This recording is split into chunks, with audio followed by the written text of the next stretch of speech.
द्वितीय दिन में भद्रक सहर में जबरदखल उच्छेद चली भद्रक तहसिलदार एवं सिटी डीएसपी नेतृत्व में चली जबरदखल उच्छेद ए 4 प्लाटून पुलिस फोर्स और म्युनिसिपालिटी कर्मचारी सामिल होती। 3 बड़ बड़ ड्रोजर मेसीन लगाई दीर्घ वर्ष धरी जबरदखल कर दोकानी को उच्छेद जो दोकानी रास्ता उपर दोकान करते भंगा जाउछि। उच्छेद पूर्व प्रशासन पक्षर माइक जोगे सूचना दी जाइथिला। 4टी पर्यायर जबरदखल उच्छेद हेब।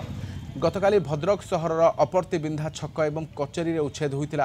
आज उच्छेद द्वितीय दिन तेज प्रशासन निष्पत्ति को दोकानी माने सहयोग करछंती। तेबे सेमान को अन्य केउठी थैथान करने को नवेदन करछंती। सेपटे शांति श्रृंखला सहित उच्छेद चलीथिबा कहछंती पुलिस एवं मजिस्ट्रेट। जे जोटा सर्वसाधारण हित पाई जबरदखल उच्छेद को आम संपूर्ण सम्मान दौचु।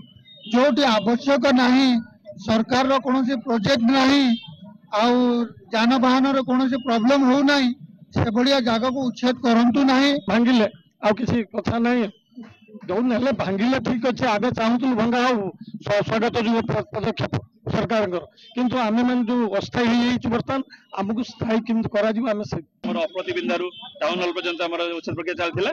काली बहुत गुड़ा दुकान रही जाता टाइम हो जाता संध्या जाता आ किसी लोक माने डिस्प्यूट था जो जगह से आज समाधान करी सब एविक्शन करा जाउछि। एविक्शन द्वितीय दिन तो बहुत सुरुखुर एविक्शन प्रोसीजर कंटिन्यू करूछि। तहसीलदार भद्रक स्टाफ आम म्युनिसिपालिटी भद्रक स्टाफ अच्छा 4 प्लाटून पुलिस मुतयन कर अनाउंसमेंट कराई समय यथेष दि जाइए। काली समय दि जाइए जो मैंने बाकी समस्त बाहर कर एविक्शन आराम से बर्तमान कंटिन्यू।